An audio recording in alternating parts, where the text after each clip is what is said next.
नमस्कार मेरे प्यारे बच्चों, आप सभी का हमारे इस YouTube चैनल में स्वागत है। जैसा कि आप सभी लोगों को पता होगा कि हमने क्लास 12 वालों के लिए फिजिक्स में, अगर आपको याद होगा तो हमने इलेक्ट्रिक डायपोल की कंडीशंस को बताया था। मैंने आपसे ये जिक्र किया था कि हम इलेक्ट्रिक डायपोल की 3 कंडीशन होगी जिसके रिस्पेक्ट में हम इलेक्ट्रिक फील्ड को क्या करेंगे, कैलकुलेट करेंगे। आज उनमें से हम एक कंडीशन को पढ़ने वाले हैं कि हम इलेक्ट्रिक फील्ड को इलेक्ट्रिक डायपोल सिस्टम की एक्सियल कंडीशन में कैसे कैलकुलेट करेंगे। मैं आपको एक सबसे इंपॉर्टेंट बात बता रहा हूं कि आप किसी भी सिचुएशन में करिए, पर बस इतना याद रखिएगा, फिगर बहुत इंपॉर्टेंट है। आपको फिगर का कॉन्सेप्ट समझ में आना चाहिए, क्या कह रहा है वो सारी चीजें समझ में आनी चाहिए। और मैं इतने दावे के साथ बोलता हूं कि आपको इसका डेरिवेशन बहुत चुटकियों में समझ में आएगा, आसानी से समझ में आएगा और कोई भी प्रॉब्लम नहीं।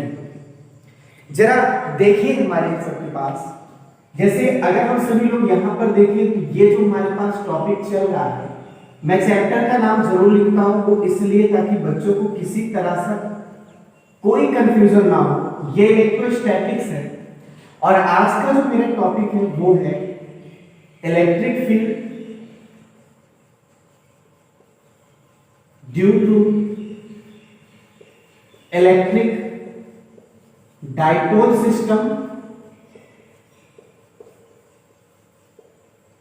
ठीक है, और उसमें से केस नंबर हम फर्स्ट पढ़ने चल रहे हैं।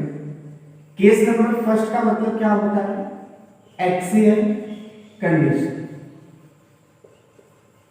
कौन सी कंडीशन को पढ़ने चल रहे हैं, एक्सियल कंडीशन को पढ़ने चल रहे हैं। ठीक है, मैं आपको जैसे कि बताया हूं एक्सियल कंडीशन का मतलब क्या होता है। मैंने आपसे कहा है कि अगर डायपोल एक्सिस और रेडियल एक्सिस के बीच में जो एंगल बनता है, यानी हम इन दोनों के बीच में जो ये एंगल बनता है, उस एंगल को अगर हम क्या मानते हैं, 0 डिग्री, तो हम ऐसी कंडीशन को क्या कहते हैं, एक्सियल कंडीशन कहते हैं। अच्छा, इस कंडीशन में हम सभी लोगों ने देखा क्या था, फिगर कैसे बनेगा, मैं उसको समझाने चल रहा हूं, थोड़ा सा ध्यान दें। अगर आप सभी लोग ध्यान से देखेंगे, जैसे ये तो हमारे पास एक छोटा सा मैं डायपोल बना रहा हूं, यहां पर ए पॉइंट से मैं डिनोट कर रहा हूं, ये आपके पास बी है, ये आपके पास यहां पर माइनस क्यू चार्ज है और यहां पर प्लस क्यू चार्ज है। दोनों का मैग्नीट्यूड सेम है, अपोजिट साइन है, क्योंकि ऐसी कंडीशन बताता है इलेक्ट्रिक डायपोल। ठीक है, अब आप एक काम करिए, जैसे एक काम मैं कर लेता हूं पहले से ही। यहां पे प्लस क्यू चार्ज है और यहां पर मैंने लिखा माइनस क्यू चार्ज, राइट। अच्छा, इनके बीच के अगर हम डिस्टेंस की बात करें, थोड़ा सा आपको याद हो तो ये डिस्टेंस हमारे पास होती थी 2l। और एक्सियल कंडीशन क्या होगी, ये तो आपके पास डायपोल एक्सिस है, रेडियल एक्सिस 0 डिग्री का एंगल कब बनाएगा, जो इसी पर जाएगा। तो इसी पर जाने का मतलब क्या है कि इसी के लाइन में कहीं पर भी, इसी के लाइन में कहीं पर भी, मान लीजिए आपसे कह रहा है, जैसे ये पूरा का पूरा किसी भी जगह पे, मैं ध्यान दीजिएगा, किसी भी जगह पे मान लीजिए ये एक पॉइंट है और ये पॉइंट मान लीजिए आपके पास C है, और इस C पॉइंट पे हमको इलेक्ट्रिक फील्ड क्या करना है, कैलकुलेट करना है। तो यहां पर जो इलेक्ट्रिक फील्ड होगा वो इलेक्ट्रिक फील्ड होगा एक्सियल कंडीशन में। इलेक्ट्रिक फील्ड क्या होगा, एक्सियल कंडीशन में, due to axial situation electric field. हमको यही चीज क्या करना है, कैलकुलेट करना है। अब हम इनको कैसे कैलकुलेट करेंगे, आइए थोड़ा सा देखते हैं। आपको याद होगा कि हमने कहा भी था कि हमेशा कोई भी कैलकुलेशन करना हो तो आप मिड पॉइंट, सेंटर पॉइंट के रेस्पेक्ट में करेंगे। ये सेंटर पॉइंट है, जब ये डिस्टेंस 2l है तो श्योर है ये वाली डिस्टेंस आपके पास कहीं ना कहीं क्या हो जाएगी, l हो जाएगी, और ये वाली डिस्टेंस भी आपके पास क्या हो जाएगी, l हो जाएगी। थोड़ा सा ध्यान में रखिएगा। और अगर हम जिस पॉइंट के बारे में चर्चा करने चल रहे हैं, मुझे उस पॉइंट पे इलेक्ट्रिक फील्ड क्या करना है, कैलकुलेट करना है। उसको हम मिड पॉइंट से देखें तो कितनी डिस्टेंस पे है, तो मैंने हमेशा बोला है कि वो रेडियल डिस्टेंस होगा और आप सभी लोग उसका रिप्रेजेंटेशन r से करेंगे। ये इस तरह से ये रिप्रेजेंट हो गया, क्या सिंबल है इसका r। ठीक है, अब मैं आपसे छोटी छोटी चीजें पूछ रहा हूं। आप प्लस क्यू चार्ज की वजह से इस पॉइंट का डिस्टेंस देखिए कितना होगा, माइनस क्यू चार्ज की वजह से इस पॉइंट का डिस्टेंस क्या होगा, कैसे देखेंगे? तो जरा देखिए, ये वाला डिस्टेंस तो आपके पास कहीं ना कहीं क्या है, एल ही है ये पोर्शन, और ये पूरा डिस्टेंस क्या है, आर है। मतलब अगर हम इसकी बात करें तो ये एल है और ये पूरा का पूरा आर है। तो जरा एक बात बताइए, प्लस क्यू की वजह से जो डिस्टेंस बचेगी वो कहीं ना कहीं आर माइनस क्या हो जाएगी, एल हो जाएगी। ये समझ आ गया आपको?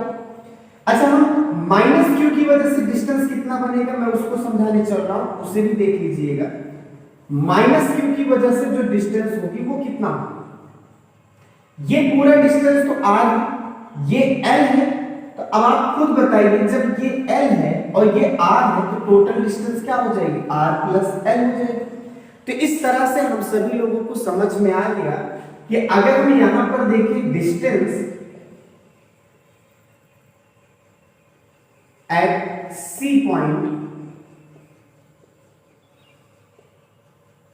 अगर हम इस पे देखें तो सबसे पहले कौन सा, फ्रॉम प्लस क्यू चार्ज, तो प्लस क्यू चार्ज की वजह से जो डिस्टेंस है वो r माइनस क्या हो गया, l हो गया। और फिर दूसरा हम लिख सकते हैं फ्रॉम माइनस क्यू चार्ज, और वो जो डिस्टेंस आपके पास है वो r प्लस क्या हो गया, l हो गया। ये डिस्टेंस आपको समझ में आ गया, ठीक है। अच्छा, अब आपको मैं पूछ रहा हूं क्या कैलकुलेट करना चाह रहे हैं, इलेक्ट्रिक फील्ड ना। तो इलेक्ट्रिक फील्ड देखो यहां प्लस चार्ज की वजह से भी होगा, माइनस चार्ज की भी वजह से होगा, श्योर है? तो प्लस चार्ज की वजह से इलेक्ट्रिक फील्ड की डायरेक्शन हमको पता होना चाहिए, आउटवर्ड होती है। माइनस चार्ज की वजह से इलेक्ट्रिक फील्ड की डायरेक्शन क्या होती है, इनवर्ड होती है। एक काम करेंगे, प्लस चार्ज की वजह से जो इलेक्ट्रिक फील्ड होगा इस सी पॉइंट पे, इसकी डायरेक्शन प्लस चार्ज से बाहर की तरफ होगी, मैं उसे इवन मान रहा हूं। तो आप बोल सकते हैं कि due to positive charge direction of electric field that is represented by E1 which is outward from this charge, इस चार्ज से बाहर की तरफ। बात समझ में? मैं इस चीज को बता चुका हूं, मैं यहां पे नोट डाउन भी कर सकता हूं, ध्यान दीजिएगा। Electric field due to positive charge, मैं इसी जगह पे लिख देता हूं आउटसाइड होगा, और वो मैंने E1 लिखा है।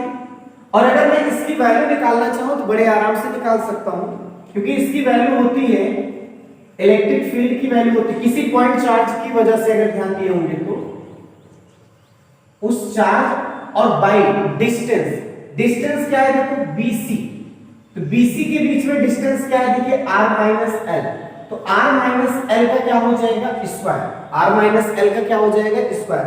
मैं एकदम अच्छी तरीके से यहां लिख देता हूं, E1 इज इक्वल मिला 1/4 पाई epsilon naught k charge by r minus l का क्या हो जाएगा, square.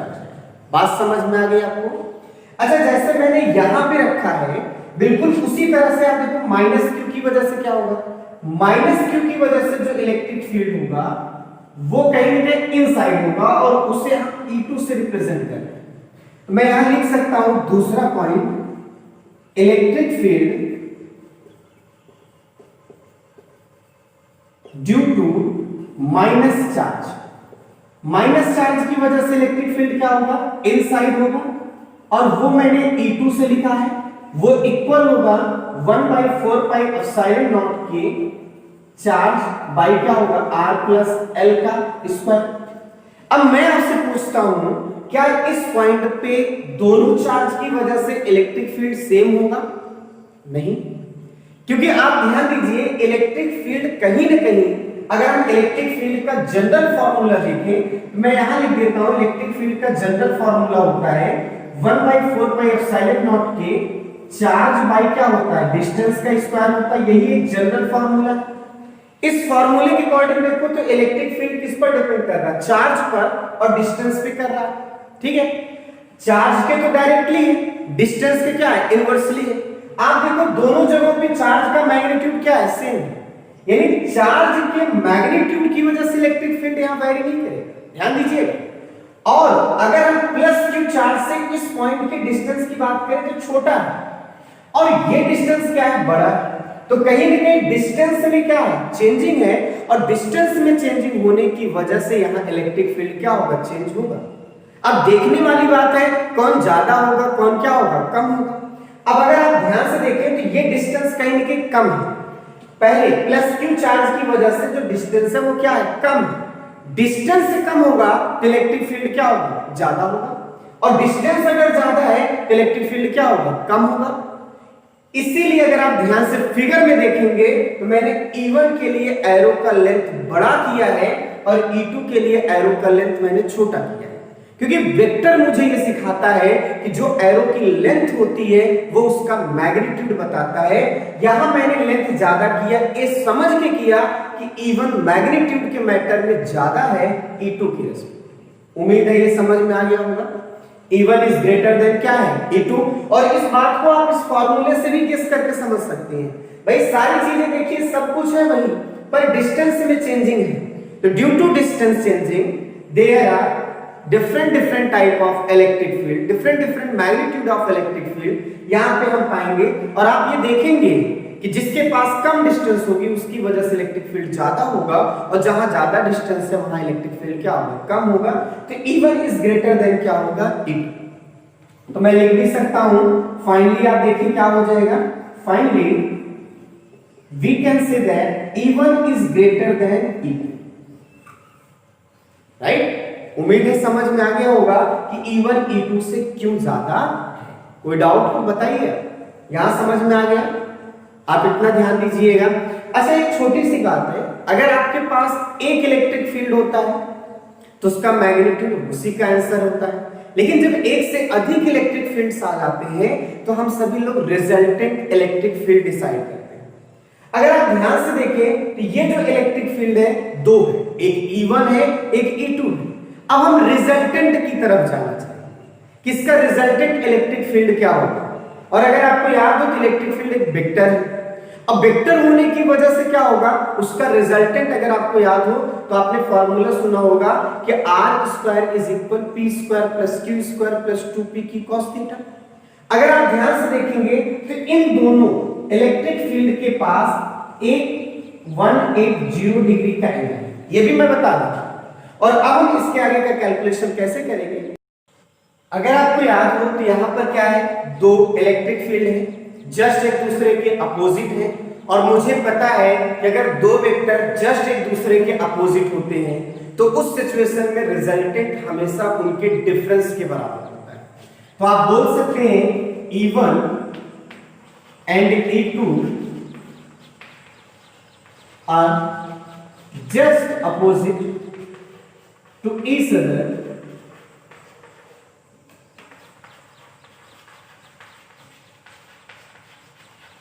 so resultant electric field will be क्या होगा, तो वो इलेक्ट्रिक फील्ड को मैं लिख लेता हूं E जो बराबर हुए इनके डिफरेंस के। डिफरेंस हमेशा क्या करोगे, ज्यादा में से कम को, तो E1 माइनस क्या हो जाएगा, E2 हो जाएगा। उम्मीद है समझ में आया। अच्छा अगर आपको याद हो तो थोड़ी सी बात मैं और कर लूं, यहाँ पे आप देखिए E इज इक्वल E1 की वैल्यू कितनी, 1/4πε0 के चार्ज, और बाई क्या हो जाएगा R - L का स्क्वायर, और यहाँ E2 की वैल्यू 1/4πε0 के चार्ज, और यहाँ R + L का क्या हो जाएगा स्क्वायर। अब एक काम करिए, जो चीज कॉमन हो आप कॉमन ले लीजिए, Q/4πε0 के ये कॉमन है, और यहां पर देखिए R - L का स्क्वायर और यहां R + L का स्क्वायर। अब इनको सॉल्व कैसे करना है थोड़ा सा समझिएगा। ये जो आपके पास है R - L है और ये R क्या है +L है, ये तो फॉर्मूले के अकॉर्डिंग आप ध्यान देंगे तो इसे हम ऐसा सॉल्व कर सकते हैं, 4πε0 के, इसको इधर लेके आइए, R + L का square minus r minus L का स्क्वायर इज डिवाइडेड बाय, यहां नीचे ध्यान दीजिएगा कि ये हो सकता है R square minus L square का होल स्क्वायर, क्योंकि r माइनस एल और r प्लस एल फॉर्मूला हो जाएगा r square minus L square. आई बात समझ में? अब हम इसके आगे की कहानी को कैसे सॉल्व करेंगे हम उसको भी ध्यान में रखते हैं। देखिए सॉल्व करना बेहद आसान है, आप अच्छी तरीके से इसे नोट डाउन करते जाइएगा। यहाँ a plus B whole square का फॉर्मूला लगाइए, E इज इक्वल क्या हो जाएगा, charge by 4 pi epsilon naught k।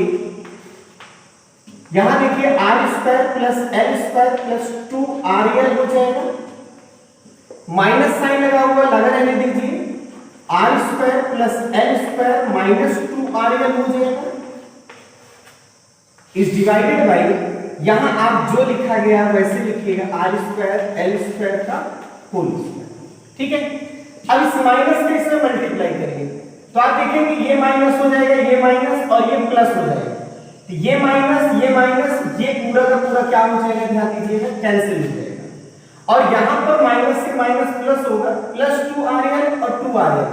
Finally आप देखेंगे E बराबर आ जाएगा Q multiply Q divided by 4 pi epsilon not, यहां पर मिल जाएगा 4rl is divided bye r square minus l square का होल स्क्वायर। ये आपको फॉर्मूला मिला।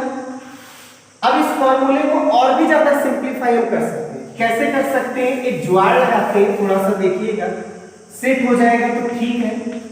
जैसे अगर मैं इसको लिखना चाहूं तो ऐसे तो लिख ही सकता हूं, ये जो 4l है इसको अगर लिखना चाहूं तो q मल्टीप्लाई 2l लिख सकता हूं, और यहां पर ध्यान दीजिएगा r ऐसे भी लिखा जा सकता है। अब ध्यान दीजिएगा कहीं ना कहीं 2r, इसे तो ऐसा लिखा ही जा सकता है, और r square minus l square का होल स्क्वायर। और मुझे अगर पता हो तो q इंटू 2l क्या होता है, p होता है। तो जरा एक बात बताइए, ये तो बराबर आपके किसके हो गया, 1/4 पाई एप्सिलॉन नॉट k, ये आपके पास हो गया 2pr is divided bye r square minus l square का होल स्क्वायर। वास्तविकता ये है कि फॉर्मूला यही होता है। वास्तविकता ये है कि जब आप इलेक्ट्रिक डाइपोल की वजह से एक्सियल कंडीशन में इलेक्ट्रिक फील्ड देखते हैं तो वो इलेक्ट्रिक फील्ड यही होता है, यही एक्सियल कंडीशन। पर यहां पे थोड़ी सी एज्यूम की जाती है, एज्यूम ये की जाती है, अगर आप फिगर में भी ध्यान देंगे तो r जो होता है वो l से क्या है, ग्रेटर है।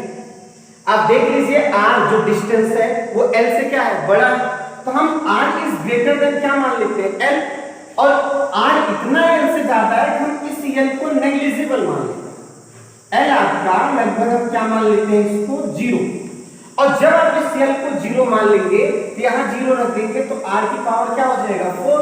और आप थोड़ा सा देखिए क्या सॉल्व करने पे आंसर आता है। अब यहीं से ध्यान दीजिएगा, E axial is equal 1/4 pi epsilon naught k, यहां पर आपके पास 2pr is divided bye r की पावर क्या हो जाएगा, 4। एक r से एक r का पावर कट जाएगा, तो यहां पर आपको मिल जाएगा E axial is equal 1/4 pi epsilon naught k 2p by क्या हो जाएगा, r क्यूब। यही आपका एक बेस्ट फॉर्मूला है, और यही फॉर्मूला आपका सबसे ज्यादा क्या है, इंपॉर्टेंट है। आप क्या बोर्ड पेपर में इसी फॉर्मूले के बारे में पूछना चाहते हैं। वास्तविकता ये है कि ये जो फॉर्मूला है ये अजम्पशन वाला फॉर्मूला है, क्योंकि एज्यूम करने के बाद मिला हुआ है, पर रियल जो फॉर्मूला है वो ये। एक बार कॉम्पिटिटिव एग्जाम में ऐसा ही वो पूछा गया था कि रियली एक्सियल कंडीशन में इलेक्ट्रिक डाइपोल की वजह से इलेक्ट्रिक फील्ड क्या होगा, तो रियल में क्या होता है विदाउट असम्पशन, तो वो आपका ये होता है। और कई बच्चों ने गलती किया, ये होता है। वास्तविकता ये है कि ये फॉर्मूला एज्यूम किया गया तब बनाया गया। और हाँ, अगर यूज करने की बात हो न्यूमेरिकल में, मैं आपको बताऊं इस फॉर्मूले को सबसे ज्यादा यूज किया। बात समझ आई आपको? अच्छा, इस फॉर्मूले से मैं थोड़ा सा आपको एक और हिंट कर रहा हूं, थोड़ा समझिएगा। आपने देखा होगा इलेक्ट्रिक फील्ड कैसा भी हो, किसी एक चार्ज की वजह से इलेक्ट्रिक फील्ड आप देखे होंगे किसी भी पॉइंट पे, तो डिस्टेंस के स्क्वायर के इनवर्सली प्रोपोर्शनल होता है। पर अगर हम डाइपोल की वजह से इलेक्ट्रिक फील्ड देखेंगे तो वो आप ध्यान दीजिएगा कहीं न कहीं आपको मिल रहा होगा वो डिस्टेंस के क्यूब के इनवर्सली प्रोपोर्शनल है। ये काफी फायदेमंद वाली बात है, थोड़ा आप समझने की कोशिश करिए। बात मेरी समझ आई आपको? बहुत इंपॉर्टेंट है, ध्यान दीजिएगा। अच्छा, ये जो फॉर्मूला आपके पास है, ये फॉर्मूला हमको बताता है मैग्नीट्यूड के बारे में, और मुझे पता है इलेक्ट्रिक फील्ड वेक्टर। अब वेक्टर के लिए क्या होता है, मैग्नीट्यूड तो हमको मिल गया, मैग्नीट्यूड को बताने वाला ये फॉर्मूला है, पर डायरेक्शन कैसे पता चलेगा? तो दूसरी चीज, इसका डायरेक्शन पता करने के लिए हमें फिगर पे जाना पड़ेगा। और अगर आप ध्यान से देखेंगे तो डायरेक्शन वेक्टर का हमेशा किसकी तरफ होता है? ज्यादा की तरफ। ज्यादा की तरफ का मतलब क्या होता है? यहां पे डायरेक्शन देखेंगे तो अकॉर्डिंग टू क्या होगा? अकॉर्डिंग टू E1 या अकॉर्डिंग टू मेजॉरिटी, आप ऐसा बोल सकते हैं, मेजॉरिटी की तरफ E1 की तरफ होगा। अब इस डायरेक्शन में जाने का मतलब चार्ज से ज्यादा देखो माइनस क्यू से क्या मिल रहा है? Plus Q. यानी हम सभी लोग अगर ध्यान से देखेंगे तो आप बोल सकते हैं कि जब कभी भी आप इलेक्ट्रिक फील्ड के बारे में डिसाइड करेंगे, ध्यान से सुनिएगा, कभी भी आप इलेक्ट्रिक फील्ड के बारे में डिसाइड करेंगे तो एक्सियल कंडीशन में हमेशा डायरेक्शन क्या होगा? माइनस क्यू से प्लस क्यू की तरफ। हाँ, हो सकता है काफी बच्चों के माइंड में आ रहा होगा कि आपने उस पॉइंट को प्लस क्यू की तरफ रखा इसलिए बोल रहे हैं प्लस क्यू की तरफ डायरेक्शन होगा। नहीं, मैं दूसरा भी बता सकता हूँ आपको। ये पूरा का पूरा हटा के मैं दूसरा फिगर जस्ट इसका अपोजिट बनाता हूँ तो भी रिजल्ट यही है। जैसे ये आपके पास माइनस क्यू है, थोड़ा सा ध्यान दीजिएगा, जैसे ये डाइपोल, ये प्लस क्यू है, ये माइनस क्यू, और यहां पे मैंने पॉइंट को डिसाइड किया, वो अननोन पॉइंट जिसे हम सी कह रहे हैं, और ये ए आपने कहा, इसे बी कहा, ये डिस्टेंस आप देखिए एल है, ये एल है, यहां से लेके यहां तक का डिस्टेंस क्या है? आर है, यहां से लेके यहां तक का डिस्टेंस आर माइनस क्या है? एल है, और यहां से लेके यहां तक का डिस्टेंस आर प्लस क्या है? एल। अब मैं आपसे पूछता हूं प्लस क्यू की वजह से डायरेक्शन क्या होगी? बाहर की तरफ। अब प्लस यहां पे मैंने माइनस क्यू को पहले रखा है कि काम कर लीजिए, कुछ भी मानिए, उससे कोई मतलब नहीं।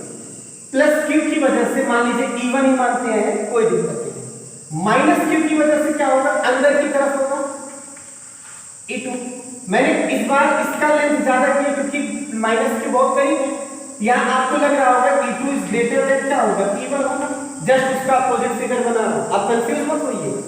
अब आप इसमें देखिए कि ये ज्यादा है कि नहीं, रिजल्टेंट मेरा क्या होगा? इसी की तरफ आएगा ना। अगर हम रिजल्टेंट की बात करेंगे तो वो इसी की तरफ आएगा, और रिजल्टेंट जब इसी की तरफ जा रहा है तो फिर से देख लो माइनस क्यू से किसकी तरफ जा रहा है? प्लस क्यू की तरफ। मतलब मेरा क्या है? एक्सियल कंडीशन में इलेक्ट्रिक डाइपोल की वजह से जो इलेक्ट्रिक फील्ड होगा हमेशा उसकी डायरेक्शन माइनस चार्ज से लेके प्लस चार्ज की तरफ होगा। चाहे एक्सियल कंडीशन में इस तरफ आप इलेक्ट्रिक फील्ड देखिए, चाहे आप इस तरफ देखिए। उम्मीद है आपको समझ में आया। तो आज के लिए बस इतना ही, मैंने एक डेरिवेशन आपको समझाया है, आप इससे अच्छी तरीके से सॉल्व करिएगा। तो आज के लिए बस इतना ही, थैंक यू।